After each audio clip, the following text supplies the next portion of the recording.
Welcome back. Today we're going to be talking about NFTs. What are NFTs and how can you take advantage of this brand new market?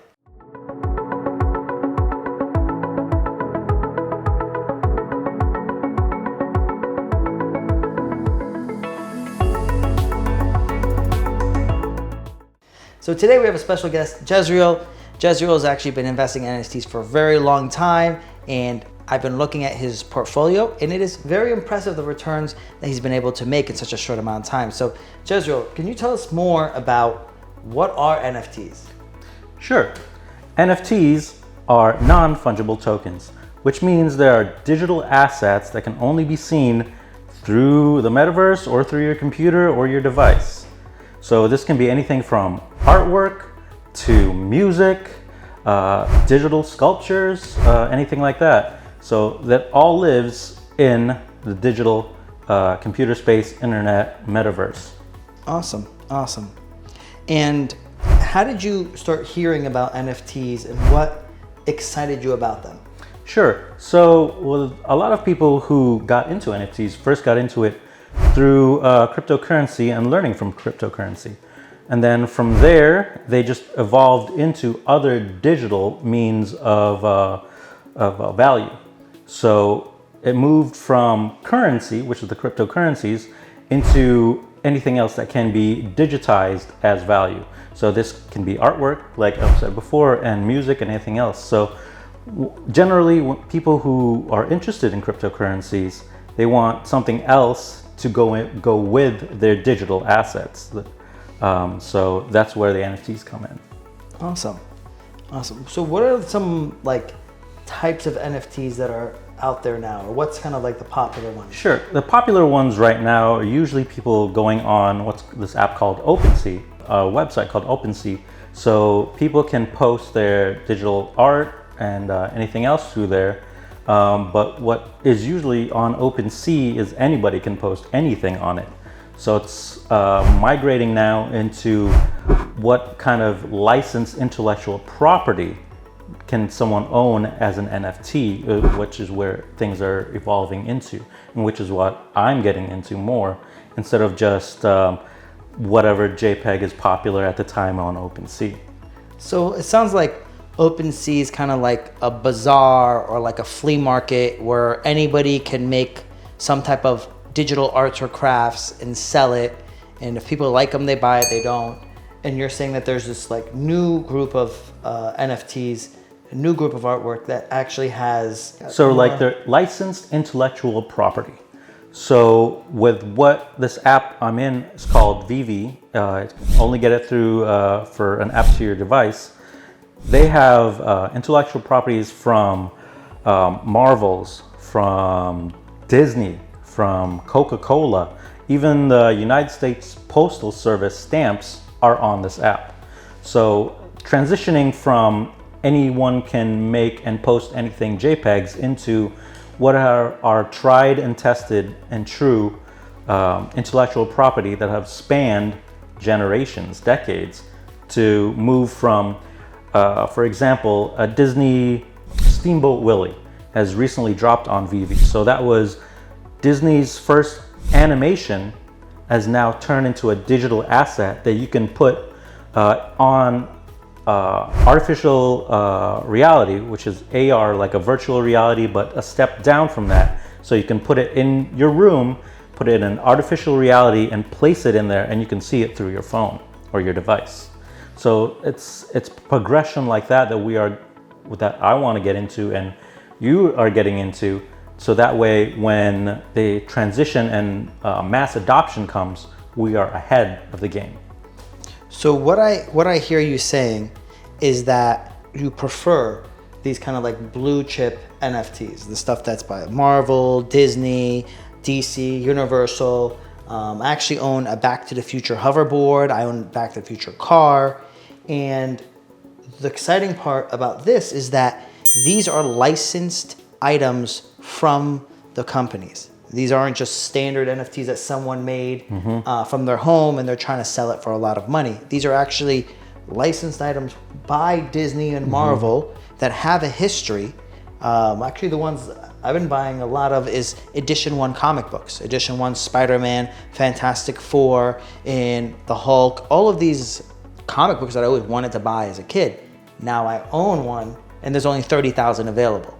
And you cannot have one other than the one people who bought in the beginning, and anybody else who wants one now has to buy it from me. So that's kind of that's exciting. When you put me onto VeVe and I started buying, and like at first I was just kind of like, oh, okay, and then I really like started like desiring more of these collectibles, and then realizing what you were saying is where Facebook turned to Meta, Microsoft just had that huge acquisition for $70 billion. The augmented reality world, everyone is basically working on coming out with glasses. Yeah, Apple recently announced that they're working on an AR artificial reality glasses to mass produce for everyone. Just like how common iPhones are today, how this will be common 10 years from now. For sure. And you were mentioning on your phone, on your iPad, on your computer, you can look at all of your digital collectibles, which made a lot of sense to me because right now, if you're at home and let's just say you're a stamp collector, if you wanted to show anybody that you had these collectible stamps, you have to take a picture and put it online. Then, if you went to a conference and you wanted to bring your stamps with you, you're not gonna do that because you have these very expensive stamps. Someone might steal them, they might get burned in a fire, you have to put insurance on them. But if you have the app VeVe and you're collecting stamps on there, somebody can see exactly what you have, and you're not risking having it stolen because it's all secured and locked in to one place, and you know you're getting official stuff because they're all licensed by the IP owner. So like, for example, the post office. It's crazy because that's really where it comes to. And now you're at home looking at your iPad, it's all in one place. So like, for example, I have an edition 1 Spider-Man, and I can read it on the app, on my phone, and even you could go on the app and read it for free. It doesn't cost you anything. Because if you think about it, you're talking about, well, Pascal, it's just a picture. Imagine when baseball cards first came out, people are saying, why are you gonna pay thousands of dollars for this baseball card? Well, it's not just a picture. The same concept of the rarity of a baseball card or the rarity of a painting is the same concept for the digital asset. Now, when you can tell the authenticity, the big part of NFTs is authenticity, non-fungible token. It means you can tell it is legitimate. It's fungible, meaning like you can't fake it. You can tell it's real. So the idea of collecting is knowing that you own a part of this history and that it is yours. You are the owner of it. That's where the difference comes from a picture compared to an NFT. So let's make believe that someone goes and does a very good job with faking it and taking all of these edition 1 pictures of the comic book and trying to resell it. One, you can only sell it on the VeVe app right now. And even if it does go to OpenSea, because the thought is it's going to go to OpenSea, and at that point in time, we think it's going to become extremely profitable to own these comics. But the part of it is it's on the blockchain, and you have that validation where you can see it is authentic. You can't fake that. You would actually have to literally hack half of the computers to actually be able to go and try to fake that, which is going to be nearly impossible to do. So that's the great thing, is that you own this and it's yours. With that, there is the scarcity factor.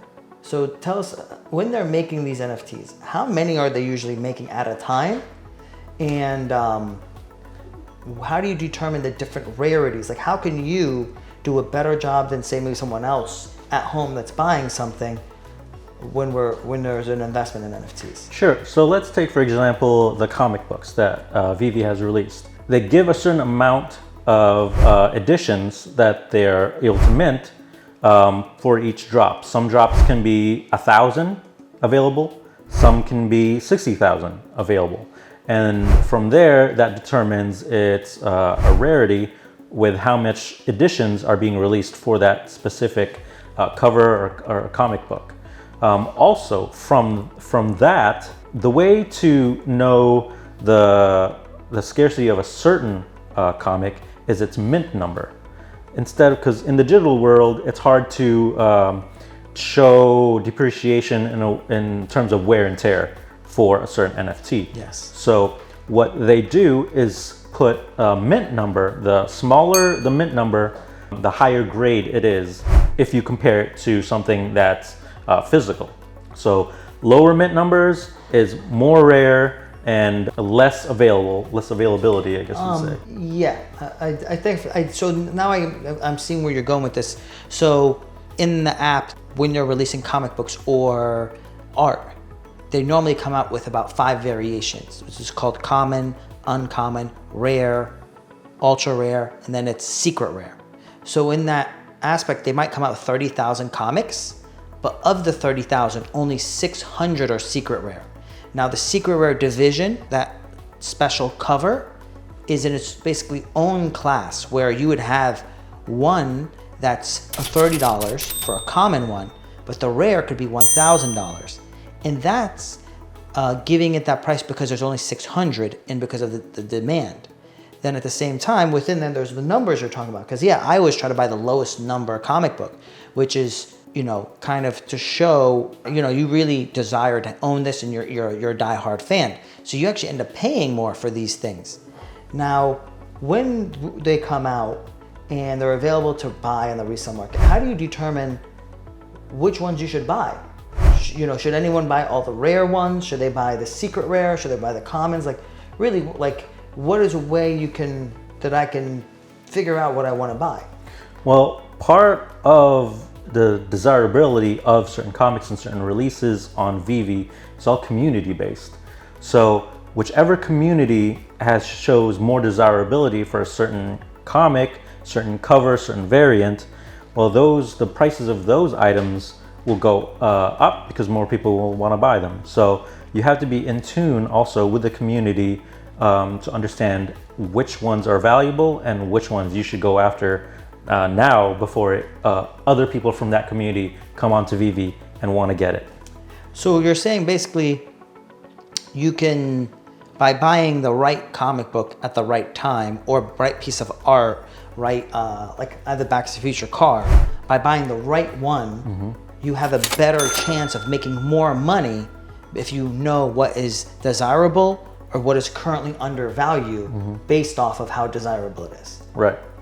Okay, so you need some research. And that's where we come in. We do all the research, we talk to the community, and we're into the pulse of what's in demand, what's the rumor mill going on. Because there are times where a very valuable comic or a collectible can just drop down in price because of certain rumor that's going on in the internet, in the Discord channels.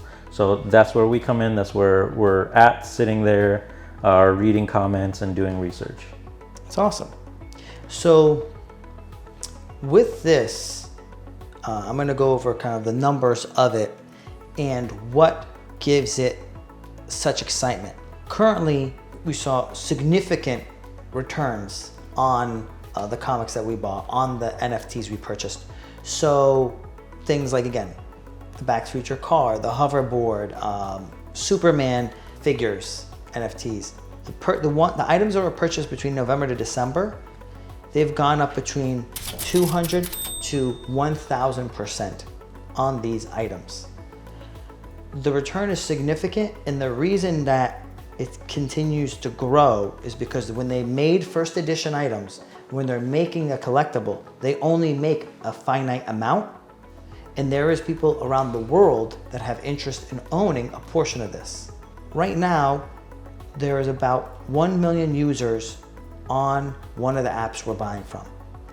That 1 million users is in a short period of time because NFTs really gained popularity last year when they started releasing big name blue chip companies with their digital assets coming out. So because well-known companies like Disney are coming out, people feel comfortable buying these assets, NBA, NFL, so that now has made it mainstream and very comfortable for people to buy. What is exciting is we are on the ground level. By the end of the year, they're estimating 6 to 10 million people just on the one of the apps we are using. And if there's only 30,000 of this comic book or 30,000 of this figurine, it will move the market 6 to 10x. We conservatively ran numbers and we predict that we should be able to do 288% on any initial investment we put in January. That is what's so exciting. We get to buy things, be a part of the culture and community, and make very big returns at the same time since we are first movers. It's kind of like buying Bitcoin in the beginning. So by having the wind behind our back and 6 to 10 million additional users going on the app, it's exciting to be first in line to be able to gain all these benefits from being first. And the other part with this is that as an investor, I don't really pay attention to anything that I don't have my money on. I wanted to know more about Bitcoin, put money into it. I wanted to get more about the NFTs, I put money into it. Because if I don't put money into it, I don't really pay attention to it. So then as I'm like watching it and I'm seeing it went up a little bit, why did it go up? It went down, why did it go down? I'm truly understanding the market. And from these collectibles that we're buying, I'm seeing how everything is gonna become an NFT. The future is gonna be that way. Just like 10 years ago, people were gonna say, or 15 years ago, they're like, oh, I'm not gonna have a cell phone. I'm not gonna have a Facebook. My mother today, 67 years old, has a cell phone, has a Facebook.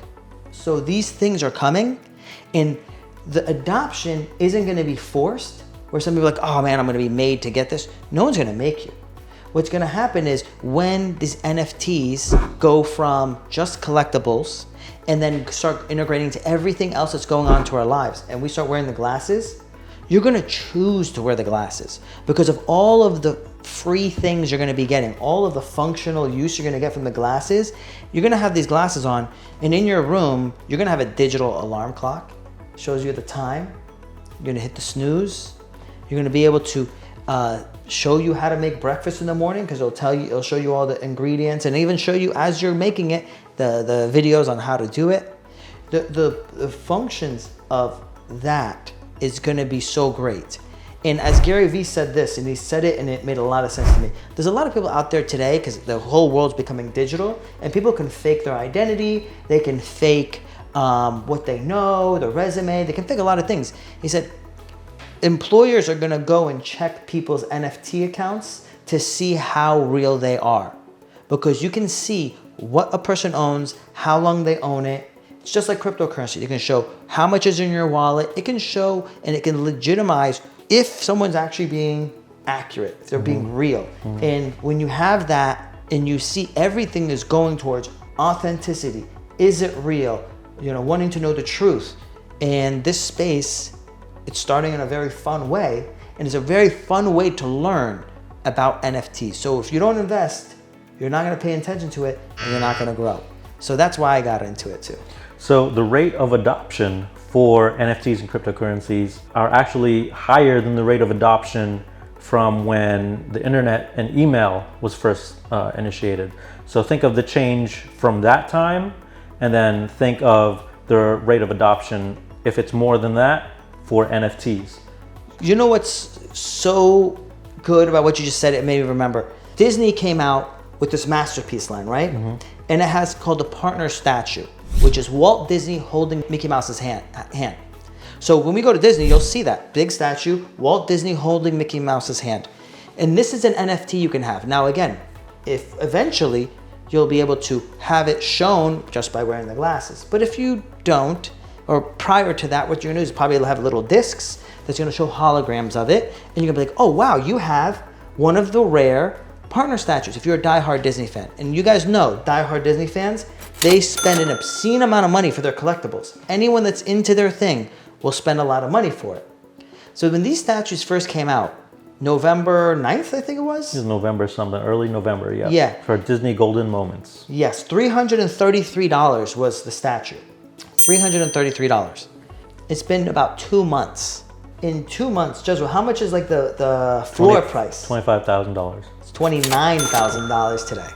29. That was in the last 2 days. It's gone up to 29,000. So, $29,000 for a statue you could have bought for $333. Now, some people will say, like my mom back in the day, she'd be like, what are you wasting all your money on these Pokemon cards? So I was in middle school, bought these cards, saved them, kept them. I had the book, kept it at my house. She thought I was wasting my money, wasting my time. I was like, okay, whatever. Fast forward, last few years, I'm like, man, I want to go get my cards because they're worth a lot of money right now. I want to go home. I see that she gave away a lot of them, the super rare ones. So there was a Charizard card, and you know, by trading and collecting, I was able to get the card for about 50 bucks.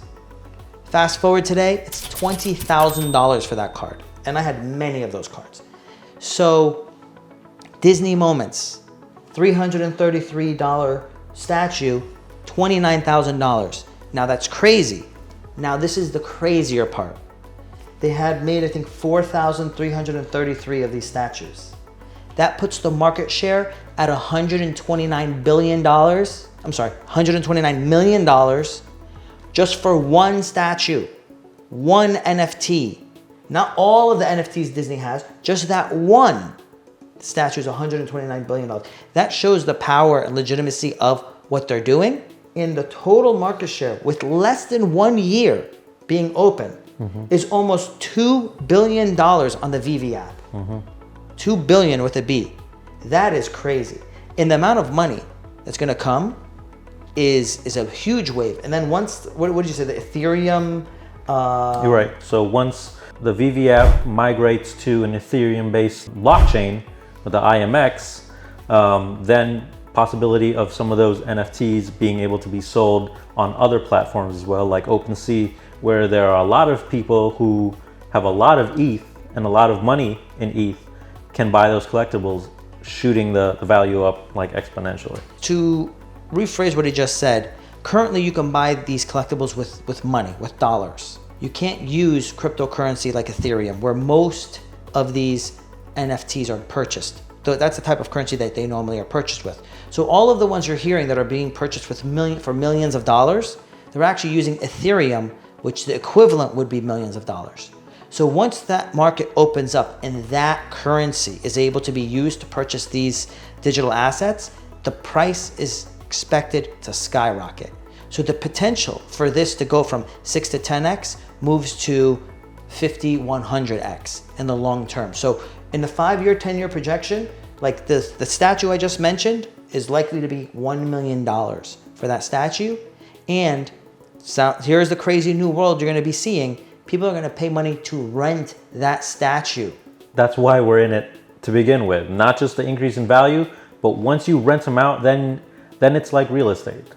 Then you have a residual income. Yeah. So this is the last thing I'm gonna leave you with, which is very crazy for those who understand like licensing. If I can't use Superman in my stuff, I'm not licensed to use it. But if I own an NFT, I own that NFT. I have the digital rights to that NFT. So if I put that NFT, and I actually did videos where I put my 2 real cars and then I put my NFT DeLorean in the middle, and it looks very real, like as if it's there, but it's not physically there. I'm putting that in my videos. I'm using that to be creative. Normally, you would not be allowed to do that. But because I paid for this NFT and I bought the rights for it, I can use it. The same thing right now, if you understand how YouTube works, if you put music on YouTube that is owned by someone else and you didn't get permission to use that song, they will shut your video down, or they'll remove the volume, or they'll remove compensation.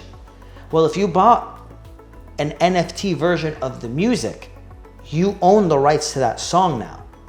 So likely in the future, there should be allowing the people who own the music by that artist to have rights to use it in YouTube, or in basically how YouTube is considered all kind of like advertising, marketing. So it's exciting times to be able to buy in at a low price, secure your position, and hold for the future. It's exciting.